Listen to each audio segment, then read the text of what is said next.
looked like a human being, and if you had taken his skin and burnt it to a char, it looked like that.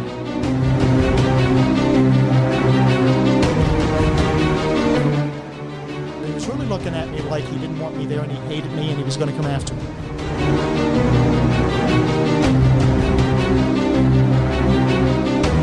I put my hand on the handle of the knife, and this thing launched in this gigantic fit of rage and began running all over that island, screaming and hollering the whole time.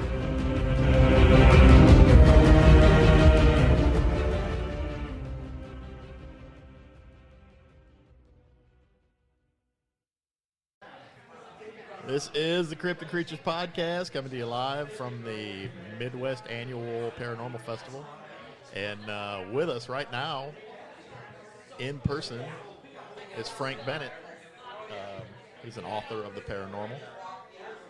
How you doing, Frank? No, my stunt double was supposed to be here, but he didn't make it. So you're going to have to get the real thing, like it or not, baby. That's awesome. We'll take it. We'll take it. Welcome, man, and thanks for coming on. It is my honor. Oh, it's our honor. It's our for honor. sure. Yeah. Oh, you guys doing this live here at joining us live the festival. Yeah, this is great. On this You've got a little booth set up over there with some books. Why don't you tell us a little bit about that? What you got going on? Yeah, I got a little booth.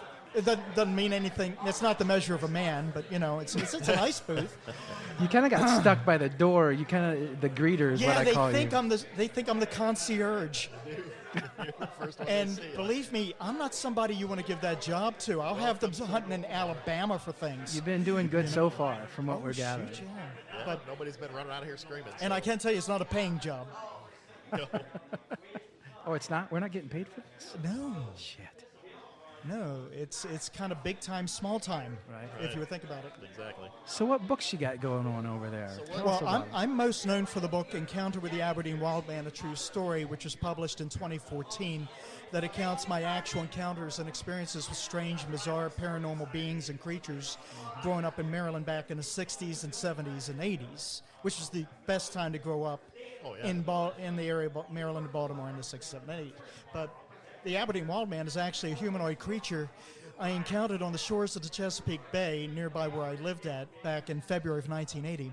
And I encountered something that I'd first thought was a man because, you know, it's not uncommon for people to roam the woods or maybe go on a bad drug trip, get drunk, sleep it off in the woods. That happens a lot, especially in the 70s. Oh, yeah. You saw that a lot. And you know, I'm out there in the marshes. It's the coldest day of the year. Everything was froze over, and I thought it would be really fun to just, instead of sitting at home being a teenager watching TV, where there's over 1 billion soap operas on TV, and if it's not that, it's game shows. Teenagers will go outside and play in whatever weather conditions they are, or do God knows what. Back in the old days. Yeah. They used to. Yeah, they used In the to. days of yore, I ran out and decided, hey, it'd be cool to get on one of the local frozen rivers and follow it all the way down to the Chesapeake Bay. You see, back then, that was our version of Nintendo. Yeah, outside. You see. And so I got on a local river, followed it about 5 miles until the ice got too thin, and I about broke through and scurried up onto the shoreline. And I'm in the middle of the marshes in the Chesapeake Bay. And, you know, bad enough my pants leg is wet, and it's 9 degrees outside. But, you know, I'm miles from home, might as well finish the trip. And I just wanted to walk as far as I possibly can before I ran out of land. That was it. All right. That was, like I said, our version of a Nintendo. And out in the marshes of the Chesapeake Bay, there are these little islands that used to be joined at one time to the mainland. And I walked past one of these islands. It's about the width of a football field and the length of 2 football fields. And I just walked past it, and I got about maybe 100, 150 feet further until I ran out of land. And I'm standing there enjoying all of God's creation. It's a beautiful, bright, sunny day, coldest day of the year. And I could hear the whistling past me, and I could see the birds flying. And I got this strange feeling that I wasn't there by myself. I got a very powerful feeling in a sense that something else was there. And I've been in the woods and the marshes before. I've never felt this before. And in the same instant, I felt that I'm standing there watching the birds, and I realized I could see them, but I can't hear them anymore. And out of my peripheral vision, I could see the grass whistling past me in the breeze, but I can't hear it. And in that instant, whatever was behind me got very intense, felt like it was rushing up upon me, actually, and it caused me to turn around, and when I did, I was looking at this small island I walked past. And through the brush, I noticed there was a man staring at me through the brush. And at first, I thought it was a black man. It looked like a human being, and if you had taken his skin and burnt it to a char, it looked like that. Wow. And he had these very big, round eyes, almost perfectly round, very small pupils, and I couldn't make out the nose. The mouth was very small and pursed, and he was really looking at me like he didn't want me there, and he hated me, and he was going to come after me. Really had that look about him. And I still, to this day, I remember seeing sunlight reflecting off the top of his forehead.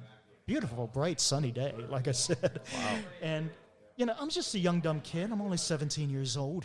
And I didn't know my you-know-what from a hole in the ground. Not sure if I still do. Mm-hmm. And I didn't know what to make of this. And like I said before, it's not unusual for dudes to, get all strung out on things or drunk and go in the woods and sleep it off. You don't know if you're up against some crazy guy on PCP. Right. You just don't. And that's how I saw it. And we stared at each other for probably a solid minute, and then I got a little antsy about what was going to happen. It's like the fight's coming. The waiting is worse than getting into it. It's that thing. And so I got antsy, and I had a knife on my belt. And so I put my hand on the handle of the knife.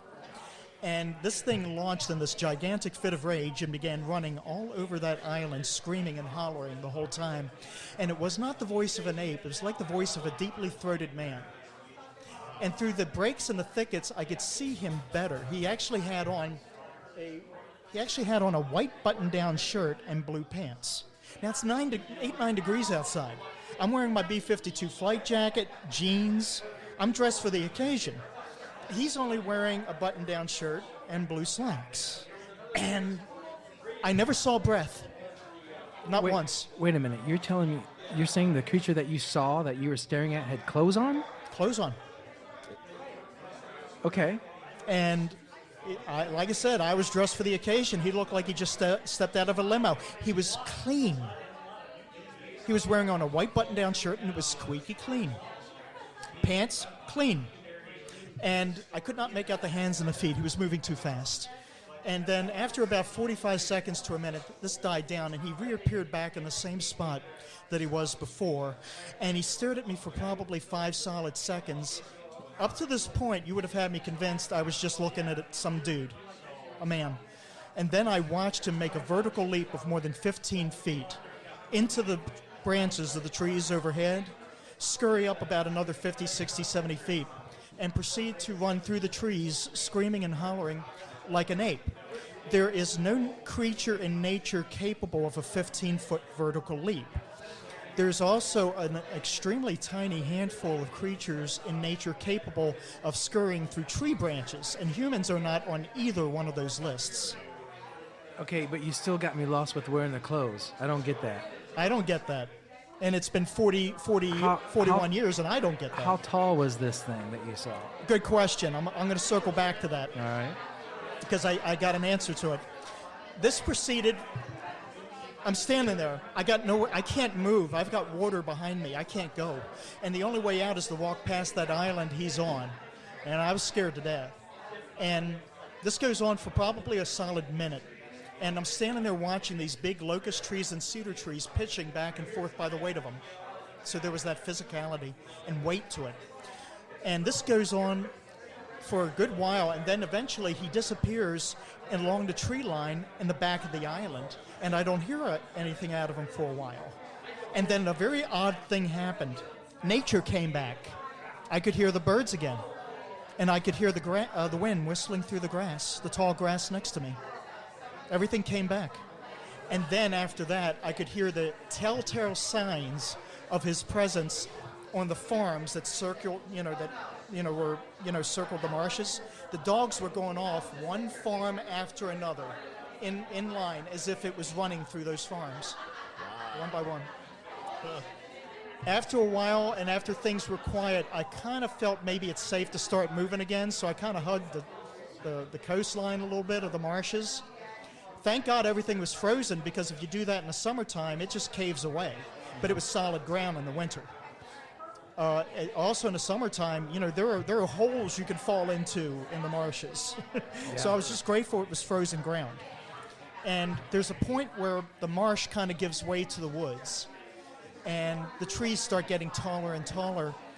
And that was at the point that I started hearing something walking behind me. And I would walk a few feet, and I would hear behind me footsteps, press downs in the thickets, and a few steps at a time. And I turn around, there's nothing there. I scan the trees and everything, not even birds. There's nothing there. And I walk a little bit further, more steps. Stop, look, nothing. And this goes on for 2.5 miles. Whatever that was, followed me all the way out to the highway. 2.5 miles. And that was my encounter with the Aberdeen Wildman. Wow. So, how tall did you think this thing was then? 2 weeks later, I didn't dare tell anybody, because back then people were, if you think they're judgmental now, they're twice as judgmental back then. Mm-hmm. And I grew up in a Catholic family, and we weren't the Brady Bunch. We didn't discuss things like that. Mm-hmm. So, but I did have friends, and at a nightclub I was going to at the time, I told one of the bouncers, who was a really good friend of mine named Mike. Mike was about 6'1", and we worked out together. We were both gym monkeys, okay? And Mike wanted to go see it, so I took Mike back there, because there's no way on this God's green earth I'm going back there by myself. And I had Mike stand in the same places that it did, and around about 6'1", about Mike's size. That was about the size of the creature. How hairy would you say this guy, or this creature, this wild man I did was? not at any time see hair. No hair at all? Whatsoever. But it was performing feats unknowns to man, and screaming and yelling and carrying on. Behaving as a beast, so you wouldn't performing superhuman feats, but it's only human in appearance. You wouldn't classify this as Bigfoot then? Not at all, I can't. I've studied the Sasquatch extensively for the sake of writing the book, and to do so, I had to examine over 1,000 individual Sasquatch encounters. You notice I don't call it the Bigfoot. The Indians called it the Sasquatch, and I learned by study that that's the proper name. Right. And it's called Sasquatch for a reason. But I studied over 1,000 individual Sasquatch encounters, close up. Far away is different. In humans, there's a psychology at work. There's a psychology at work in the paranormal. And I'll get to that in a bit. But the Sasquatch close up plays much differently on the human psyche than it does from far away. I'm sure. And something that I noticed in examining those encounters, in each and every one of them, without fail, the Sasquatch is always taller than the person observing it. Oh, yeah. Now think about it for a second. If you're an experienced hunter and you go in the woods, you can equate that to coming out with a 5-point buck each and every time. If you go out on a lake and cast your rod, that equates to pulling in legal catch each and every time. Those are the odds of encountering a creature reported anywhere from 7 to 13 feet high. But in all 100% of the ones I studied, it's always taller than the observer. Yeah. I mean, they're just tall. And some very big people have seen Sasquatch. Right. That is true. So, I mean, when you say we're talking wild man, I mean, do you think this, would you say it was more human than animal? I can't say that. It had its appearance and it had its capabilities, and outside of that. But you see, the reason why the Aberdeen Wildman is a central character of my book, Encounter with the Aberdeen Wildman, A True Story, cheap plug, is that is that I felt his presence before I saw it. So in order to, you don't sense the bear, though some hunters say you do. You don't sense the bear, you don't sense the deer. Right. For a while, I worked as a security officer for a ski resort in Pennsylvania. You can use your light, shine it in the deer's eyes, walk up to it, and tap it on its nose. It'll snort and run away from you. But the whole time you're doing it, you don't sense its presence. It doesn't have it. But I sensed this thing's presence before I saw it. Mm-hmm. So it had a strong spiritual sense to it. And as we all know in the paranormal, there's different flavors to spiritual senses. not everybody senses the same way. Not everybody feels the same way. They have flavors to them. This had a flavor to it. It's palpable. And I've never encountered anything like it since, by the way. Where do you think this thing lived? I don't think it lived. I don't believe it lived at all. You know, Mike and I went back. You think it was paranormal? It had to be. Absolutely had to be. There's no ifs, ands, or buts about it, because in order to be a living human being, there's a certain you have to meet a certain criteria. And what I watched this thing do does not fall into that criteria. Now, that would take me to another subject that I can get into in a second called lycanthropy. But to wrap up the thing about its habitat, and by the way, every creature in nature has a habitat. The Sasquatch does not. That's suspicious all to itself. But Mike and I examined that island, and outside of the presence of what was once a foundation, you see, it used to be joined to the mainland a long, long time ago, about 200 years before, and there was actually building and structure there. But it had long since been cut off from the mainland, and nothing's lived there. That's all you found. No tracks, because everything was frozen. Gotcha. But this takes me to a topic called lycanthropy. And in lycanthropy, this is where powerful spiritual forces alter the physical and mental nature of a living thing, and sometimes even a inanimate object. And I liken that to the book of Mark chapter 8. As a Bible teacher, the first place I went looking for the paranormal was Scripture, and it did not disappoint. What they have in common is that in the book of Mark chapter 8, this is where Jesus crosses the Galilee, and he encounters the man beset by many devils. And you see, up until that point, the people of the local village attempted to restrain this man because he was deranged. For one thing, he was naked. He ran around naked. He would roam the hills at night crying in pain. He would cut himself, and he would wander among the tombs and sleep among the dead. And they would try to restrain him and put bands on him, you know, iron bars and shackles, and he would break them. He was that strong. And he was physically disfigured. He sees Jesus and runs to Jesus. And this is what's telling. He begs Jesus not to torment us. Not me, us. But he knew who Jesus was, having never seen Jesus. Huh. And what's telling next is what Jesus says. What is your name? And he says, my name is Legion, for we are many. And if anybody remembers, Legion defined, in Jesus' time, the Roman army, a company of soldiers numbering more than 5,000 men is called a legion. So this poor man, deranged, out of his mind, being driven to the point of insanity, contained one strong entity comprised of more than 5,000 entities. And they all had one job, and that was to create insanity. How do I know that? Is what happened next. They begged Jesus to not cast them into the far country. Instead, put us into this herd of swine, pigs. And Jesus allows this. And if anybody listening recalls, what did the pigs do immediately after that happened? You got me. I don't know. This is you play the Jeopardy theme. If you could afford the licensing, you play the Jeopardy theme. They immediately committed suicide. You have to understand that humans are the only mammals in nature who willfully commit suicide. There are species that are allowed to be killed in the mating rituals and stuff like that. Humans are the only species that intelligently commit suicide. Swine are also not in that list. But how do they commit suicide is my question. Well, there's the rub. These spirits all had one job. Think about it for a second. Who talks like that anyways? Who says, I am Legion, for we are many? Who says that? Who talks like that? Right. The military. I am Company D. I am Army Corps. I am Demolition Corps. I am. Because when you join the military, you're not John. You're soldier number blah, blah, blah, blah, blah, Company H. Right. And Company H does demolition. That's who you are. And in Catholicism, they break the spirit world into hierarchies and military hierarchies, things like that. And the big spirit that answered on their behalf is the general or commander of that company. And like I said, in the military, you have a job. Demolition, ordnance, supply, whatever. That's your job.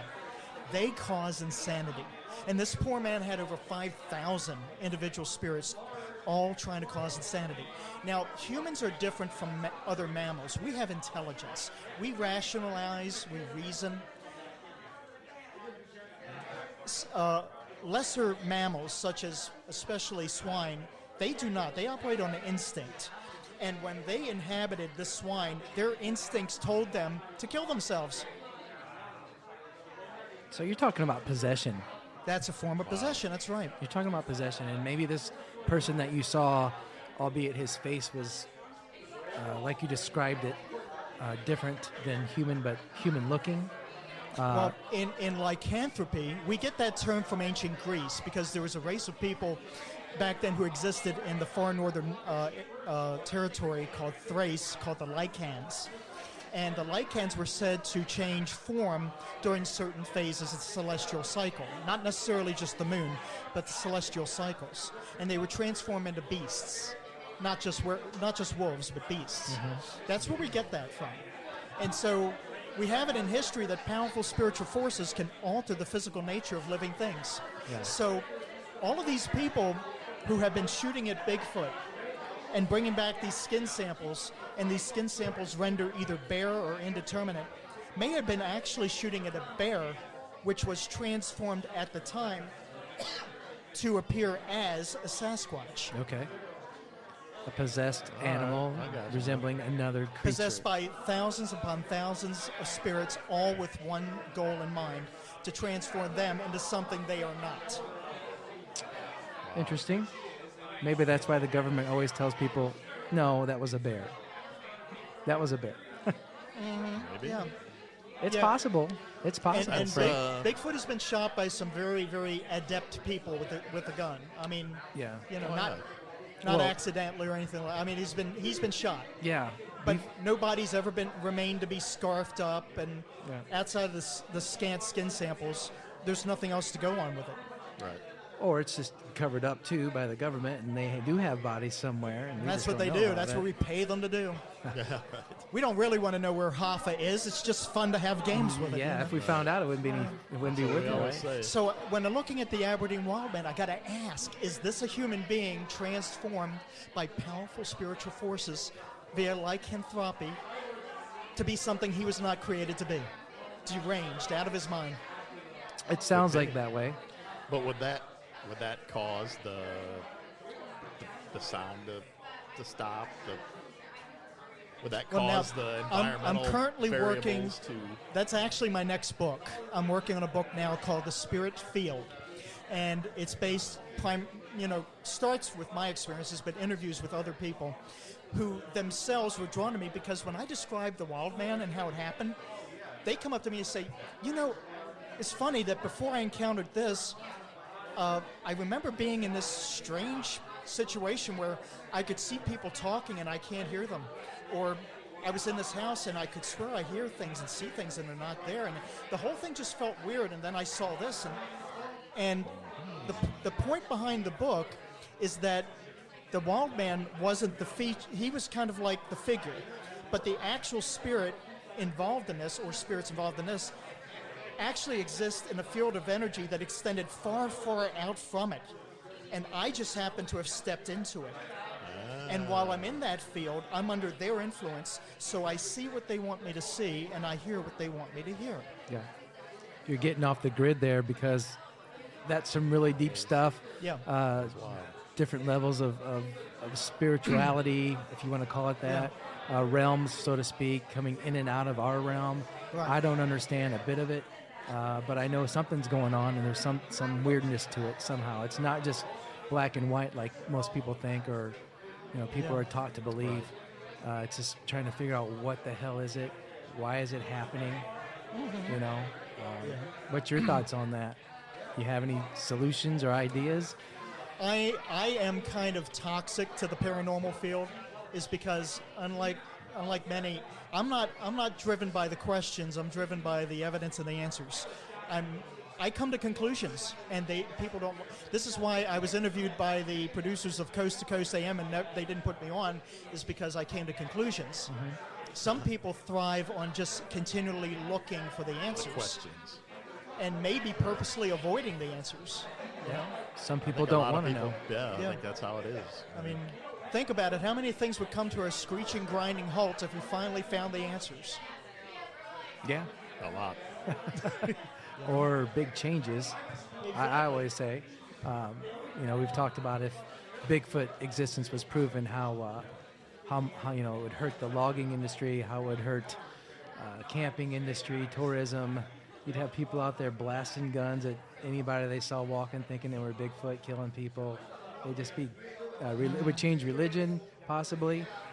Do so much. The same thing. Well, you don't know how deep this goes. I'm currently reading a book written by a gentleman in Pennsylvania who went back more than 160 years, pulling out newspaper articles from all the individual counties in Pennsylvania where they reported wild men, Bigfoot, shades inspectors, and naked wild men attacking and chasing people, going back to the 1840s. Wow. It's always been all the way up through the 1930s. It has always been with us. Well, we're crazy to think that there's not different sectors of human beings or human-like creatures out there living from deep caves, woods, to just some actual humans who live in the jungle or live like cavemen that have clothing on, that just are they're feral. They're feral people. It's funny you bring that up because I actually, when I had the book finished, I was living in Maine at the time. I had to go back and change one chapter, one area of the book because I lived the Appalachian Trail terminates in Maine. And at the time I was writing it, stories were coming off the Appalachian Trail of hikers being attacked by wild men, either not clothed at all or scantily clothed, partially wearing mossback, bark, attacking people on the Appalachian Trail. Yeah, there's some backwoods people up there. We've heard them stories. Real backwoods people. Now, Scripture does not have a mechanism to talk about mental illness. Going back to the man beset by many devils, they said that he was deranged. He was not in his right mind. Now, to finish that story, the people of the village, after Jesus had cast all the devils out of them, more than 5,000 strong out of them, the people of the village who before tried to restrain this man came and they found the man clothed, sitting at the feet of Jesus and in his right mind. Because back then they knew what it looked like. Right. Okay? Yeah. But this is what powerful spiritual forces can do. They can drive people insane. Yeah.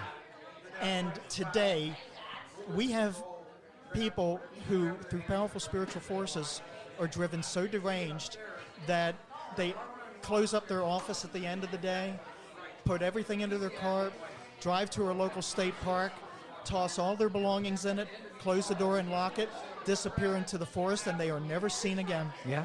That is happening today. I want to do that sometimes, actually, Frank, to be honest with you. The food ain't good. I think I got to get right in my own mind because I think I've got some spirituality demons going on. Yeah.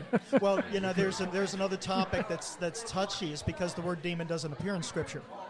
That's a later addition. And Jesus never cast out a demon. He cast out devils. Yeah, devils. Whatever we want to call them, they're there. Yeah. Well, the reason why Scripture calls them devils is because Scripture likes to look at lineage. In other words, what is your descendancy? What is your bloodline?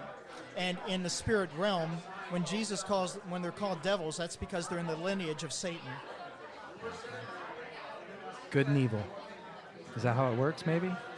Who knows? Well, you can term it that way, but in scriptural studies, you learn that good is a subjective term. Jesus was even asked, when Jesus was referred to by somebody as being a good master, he questioned using the term good. By what purpose do you call me good?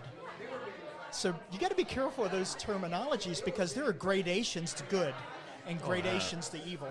Right. Evil, believe it or not, is such a simple term, but it just simply in the Hebrew it's the word Ewok, and it means away from God.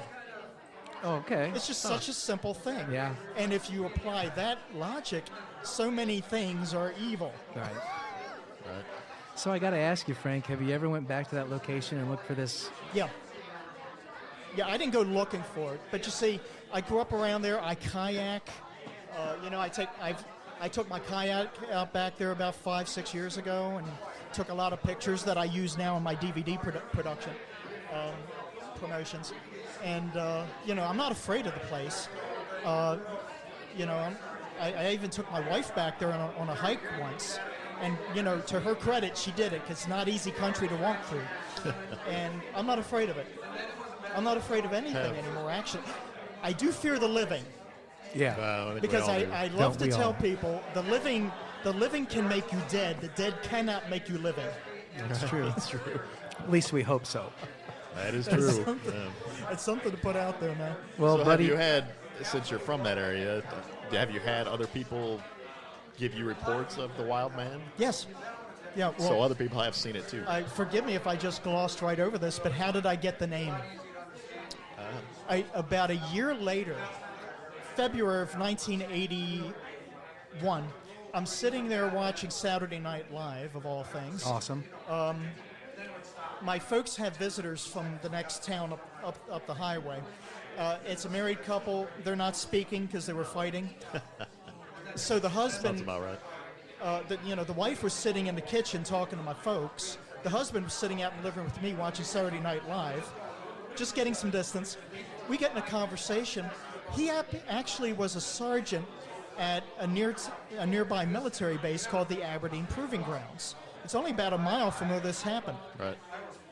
And we get to talking, and I dared to tell him about it, and he looks back into the kitchen and says, "Honey, Frank saw the Wildman." And it turns out that people on that base also saw the Aberdeen Wildman, and that's where I got the name.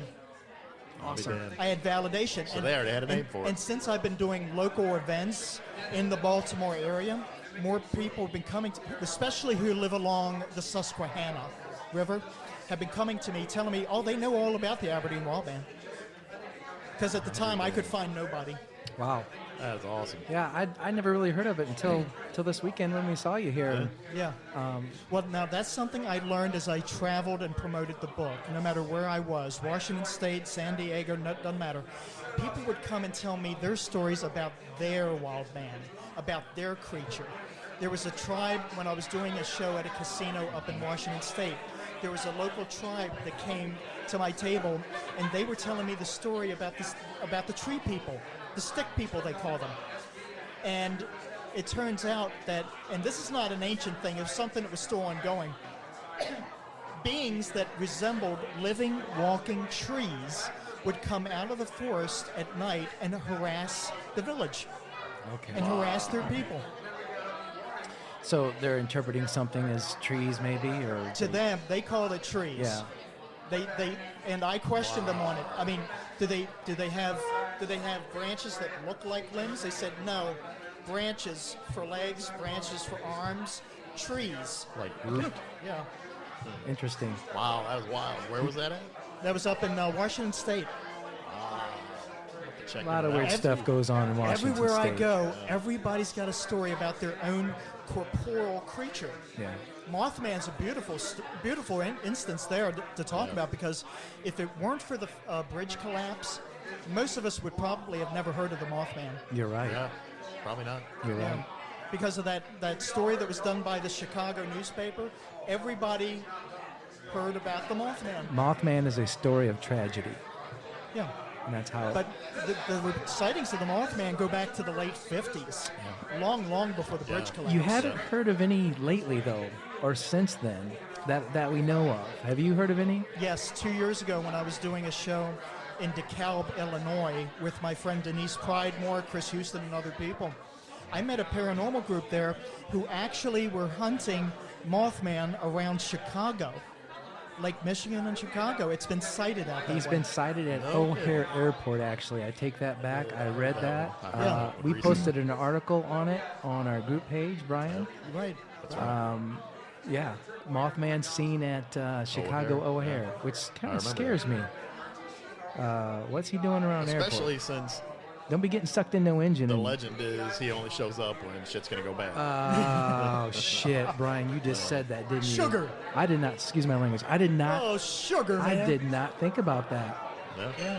And that's not, he's been seen more than once. We got to look that up. He's been seen more than that's once. Something, and this is in my presentation because I also talk about the dog man and other cryptoids of the lake, is the fact that the dog man used to be corporeal to, say, Michigan, that maybe Wisconsin. Michigan, Wisconsin. Yeah. Now it's being cited as far south as northern Kentucky, West Virginia. And why is that? Could it be the species mammal itself, as the cryptozoologists maintain, is migrating, or are the people spreading it themselves?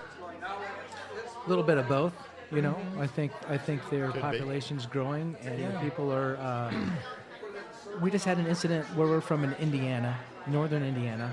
I live just south of the Michigan border, and a bear was just hit 2 days ago in Indiana on one of our main highways. We do not have bear in Indiana. Even southern Michigan, you will not. I was actually listening to that on the radio on my way here. Yeah. And they were astonished too. This does not happen here. No, and you talk about migration, and I'm thinking, man, that thing just didn't get lost. It had to come from a long distance, or they're slowly moving down and looking for food. I think I think everybody should do themselves well to admit a solid fact is that even with everything we've done for ourselves and how smart we think we are and how arrogant we are, to this day, we still don't know what's out there, because to this day science is still being surprised by what steps out of the woods, comes up from the seas, and falls out of the skies. Oh yeah, we're naive to think that we've discovered or know about everything, and there's not things like Bigfoot or Wildman or Mothman out there, because people are seeing them. You saw what you saw. You wrote a book about it. You're not lying. So it's just so much to think about and to try to take in. So I don't think anyone will ever truly know the answers, but you got to have some kind of surmise in all this somehow, some way. Right? Yeah, and in the book, what made it a book is that I was able to examine all aspects of the things we call paranormal, all aspects of the things we call cryptozoological, and all aspects of the things we call alien UFO. And the characteristics that I found that they had in common raised a lot of red flags. And there are things about the paranormal, cryptozoological, and alien UFOs they have in common that should not be. Science is science. Physics is physics. And some things they should not have in common, they seem to have in common. Yeah. That's highly suspicious. The question is how much reality of it is there really, and how much is spiritual or not what appears to be reality to us. Yeah. And for people out there who are tormented, you see, you have to understand also I encounter many people who are tormented and don't know where to go. You live in a day and age where, we're creating networks and many other people who you can go and talk to and tell them your stories to. I get this everywhere I go. I set up at a Comic-Con, of all things. A Comic-Con? That's San Diego, right? I have done hundreds of Comic-Cons. Really? I can't get into that show. They want $850 starting for a table. I can't. I'm sorry, that's a mortgage payment. That's a lot. I'm not doing it. That's a lot. I'll walk the streets instead outside the venue. There you go. Yeah, but, no kidding. But I set up at Comic-Cons, and I got people coming to me at Comic-Cons telling me their stories about being besieged in their home by things they can't see. There are people tonight who are going to get the living snot knocked out of them by something they can't see, but they're afraid to figure out how to deal with it. They're afraid of the judgment. They're afraid of the prejudice out there. But, there's people out there who can help you with this. And don't wait for a Comic-Con near you to run into a guy like me. Yeah, no kidding. Just get a hold of you. Especially if you're listening to this podcast. How can people get a hold of you if they need some help or advice or guidance, Frank? Yeah. Your Facebook page or? Well, anybody can go. Everybody's got a Facebook page, even the FBI and the CIA. Right. And that's a dime a dozen. But you can contact me through my webpage. And for example, at Steel City Con in Pittsburgh, Pennsylvania, a few years back, ordinary girl with a bunch of other friends came walking up to me like any other 14-year-old girl, looked happy. She looked at the books on my table, asked me a couple questions, and I swear to you, within 60 seconds, I found myself in front of the table, holding onto her, and she was horribly sobbing on me, because it turns out that this sweet 14-year-old girl had been living with a secret. She is so powerfully clairvoyant that she had been living her entire life with one foot in this world and one foot in the next. Wow. And where you would think that's a plus, she doesn't understand it. And she had spent her whole life being harassed by both the living and the dead. And so I connected her with a master psychic medium friend of mine to kind of guide her along. And Well, that's good. the point is, she's not suffering alone anymore. She's Good. got at least somebody who can give her a little guidance. Yeah, right. They didn't ask for this. They were born into this world with this ability, and it comes in degrees. And they can't shut it off. There's no off switch That'd be for hard that. for a kid to try to understand Yeah. that, let alone normal life. Yeah, after something like that, you look in the mirror and you see zits. Well, that's the least of my problems. Right. Right, You know? exactly. You have no clue. So can they just look up Frank J. Bennett? Just Google. FrankBennett.com? Yeah, Is it- Google my full name. Make sure you put the J in there, because if you leave the J out, you're going to get a creepy lounge singer in Las Vegas. You sure that's not you? Not in even close They're to earlier not you. moonlighting days? for that. You have the voice. I can And tell you probably can hum a song or two. You can. Nobody wants to hear that. So Frank J. Birds will Bennett. fall out of the sky. Rats will run into their little dens. And prairie dogs will fall over backwards dead. We don't Right. want. Nobody wants to hear that.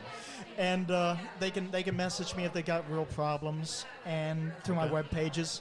And if I'm able to direct them, otherwise, yeah.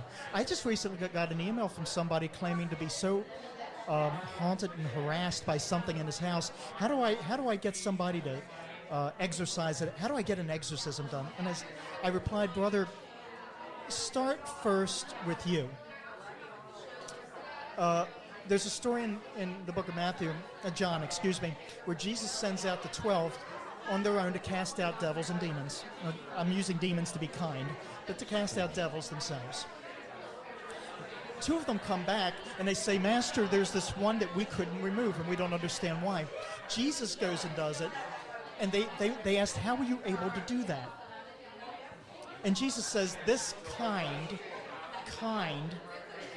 can only be removed by prayer and fasting. Now, in the paranormal community out there, who has ever told you you can rid yourself of a haunting with prayer and fasting? Never heard it. Never heard that. Maybe prayer. Prayer for sure, but What's not the fasting do? And this is, well, in the Hebrew tradition and many other ancient traditions, fasting was a way of spiritual attainment. When you starve the body, you strengthen the spirit. That's how. Okay. And even today, in Gotcha. today's mysticism, you'll find it everywhere. Yeah. As you notice by looking at me, I don't practice fasting. You don't either. I eat fast, but it In ain't fact, the I same was There you thing, go. man. thinking about going out there and get one of them hot dogs. Yeah, exactly. But fasting without prayer is called a diet. Let's just make that simple. All right. But Right. I like that. Take a cue from Jesus. Start with you. You can be haunted the same as any structure or dwelling. Spirits consider you a home. And how hard would you fight to stay in your home? So if you make the home a toxic environment, the spirit will eventually tire and leave. That's what the prayer and fasting was all about. Yep.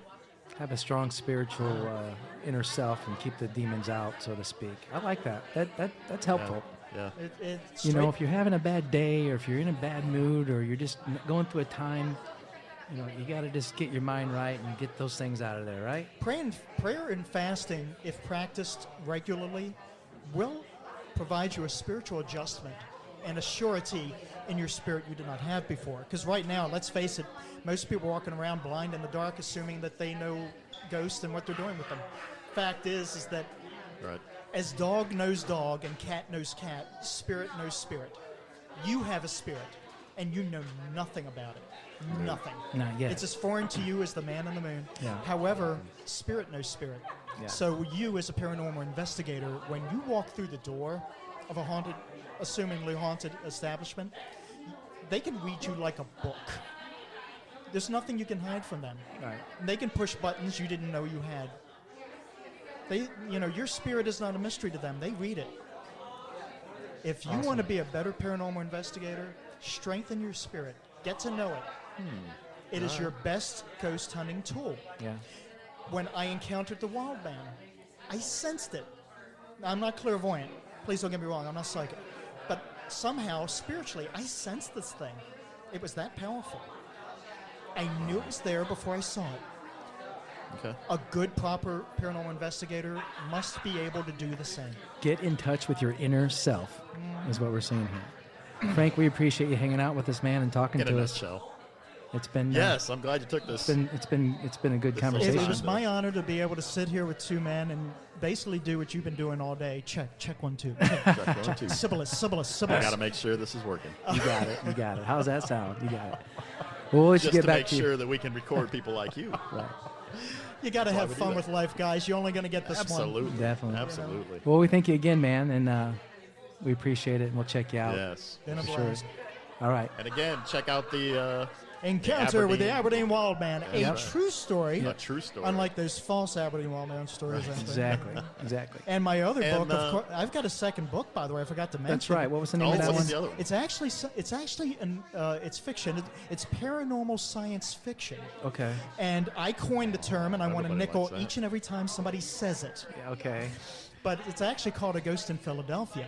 I can see And that from here. I Over there. based the book on interviews I had done with people at hundreds of shows, some of which who actually claimed that they have very vivid memories of doing very arcane things in times past, such as a man who told me he has an extremely vivid memory of building a wall in ancient Babylon. This Wow. is different from past lives. Yeah, no kidding. I was going to say, are we talking reincarnation now, or what are we talking It's here? different from that, different from past lives because it's selective and it's vivid. And they question why they have them. And I get into a whole thing about reincarnation, but we don't have time for that. But the spirits do seek to That's a whole deceive, nother so show. Another watch out for episode. that. Yeah. All right. A Ghost in Philadelphia and the Aberdeen Wildman. Encounter Encounter with the Yeah, Aberdeen that's Wildman. right. Yes. So we appreciate it again, man. Been a blast. been Thank you. awesome. Yes, I'm glad you took the time to come over and Yeah. Out of my I'm busy glad schedule. you took the Out of time our- to walk the 20 feet Yes. and talk to us. 20 whole feet.